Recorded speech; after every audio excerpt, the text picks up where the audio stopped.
In the last session, we talked about how, as Christians, we don't want to be either idle in our work and we don't want to make idols of our work either. But if that's the truth, if we don't want to make work the most important thing in our lives because it simply can't be, and if we don't want to miss God's purposes for us in our work, then what's the right way to think about it? How should we think about our jobs? Well, I think the New Testament says quite a lot about that. In fact, Paul says in a couple of places, Colossians and Ephesians, that whatever work we're doing, we don't just do it for human beings. We don't just do it for human bosses. What we do for the King. See, when you understand it rightly, the gospel of Jesus Christ changes everything. And it's not just our spiritual lives that it changes, it actually changes the way we think about our work. Because when you understand the gospel rightly, it cuts the root of idolatry of our jobs in our lives. Not only that, but it also cuts the root of any temptation we have to be idle in our work, to miss God's purposes for us in the jobs that He's given to us. So how does the gospel do that? How does it change the way that we think about ourselves and about our jobs? Well, there are several ways. For one thing, the gospel changes the way that we think about ourselves. It gives us a new identity. See, once we become Christians, once we're saved from our sins and we're brought from the kingdom of darkness into the kingdom of light by the work of Jesus Christ on our behalf, we're no longer just workers. We're no longer just one of 7 billion people who happen to live on this planet. All of a sudden, we understand that we exist for a reason and a purpose, and with an eternity of praising Him and worshiping Him set out before us. We understand ourselves to be someone different. Not only that, but the gospel also just simply gives us a new pursuit for our lives. We're not just in it for ourselves anymore. We're not just in it for the pleasure that we can get out of life. We're in it for the glory of our King. And that changes the way we think about our jobs. Not only that, but the gospel also gives us a new set of rewards that we're after. So it's not just about the toys that we can get or the power that we can accrue for ourselves.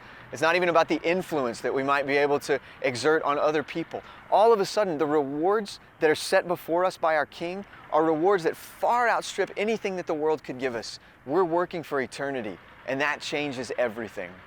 Once you understand that, you can start to experience a new freedom in your job or in your work. For one thing, you can experience a new freedom to worship God in your work. Now, I'm not talking about singing hymns in the elevator or singing hymns next to your desk, though you might be able to do that. But what I'm talking about is seeing God's glory and seeing God's purposes in all the things that are going on around you.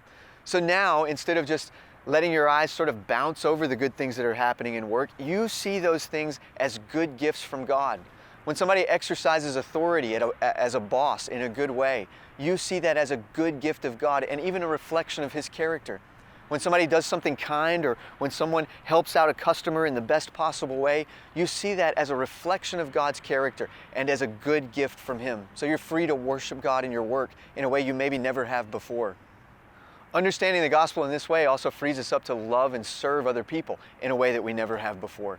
So all of a sudden, we're not in our work only for ourselves. We're not in it just for what we can gain out of it. We understand that we are there to love and serve other people. That's why the King has deployed us there, to bring glory to Himself through worshiping Him and through serving others. Have you ever thought about what a strange thing it is to actually find a person in the workplace who is truly altruistic and kind? Most of the time, people have agendas, they have things that they're after. Well, you, as a Christian, are freed up by the gospel to be that truly altruistic person. You can be someone who's not in it for yourself, but who's in it to see other people thrive. The gospel frees you up to love and serve other people. Not only that, but understanding the gospel rightly frees you up to do your work with joy and not with worry. I think so many Christians are burdened down by the worry of their work. What's the outcome of this going to be? What is this decision going to lead to in my life? How is my job going to be affected by this or that? Well, if you understand that you've been deployed to where you are by the King, and if you understand that everything in your life is under His sovereign control and under His sovereign care, you can do your work with joy and not have the worry about the outcomes. Just be faithful and do well what the Lord has put into your life to do, understanding that He Himself holds in His hands the outcome of that work. The gospel frees you to work with joy and not with worry. But did you know the Bible doesn't just hold out one grand purpose for your work? It actually holds out a multitude of purposes that the King has for us in our jobs and in our work. Let me just tell you about a few of those. One of the main purposes that the Lord has for us in our work is simply that we would learn to love Him better. He wants us to use our jobs to see His goodness and worship Him because of it. Another reason that God has us in our work, another purpose for which we work, is so that we might learn to love others better. In anybody's job, there are going to be people around them who are simply difficult to love. And yet, as Christians, God calls us to do just that, to love those people with all of our hearts. Another purpose the Lord has for us in our jobs is simply to reflect His character in various ways. Through the use of authority, through creativity, through production, through simply working and doing, we reflect things as God's creatures that God Himself does. You know some other purposes that the Bible holds out as reasons for which God has us in our work? They're things that Christians don't talk about very often, but it's simply to enjoy our work and make money so that we can support a family. You look at 1 Thessalonians, you look at other places in the New Testament, and you see it very clearly, where Paul says that a person should work with his or her hands so that he or she can make money and support a family. That's an important part of why God has us in our jobs too. Finally, one of the other reasons that we work is simply to adorn the gospel of Jesus Christ that we preach. When we do good work, when we're creative, when we, by the use of our own authority, reflect God's character, we are adorning or decorating the gospel that we preach. We're making it make sense to the people around us.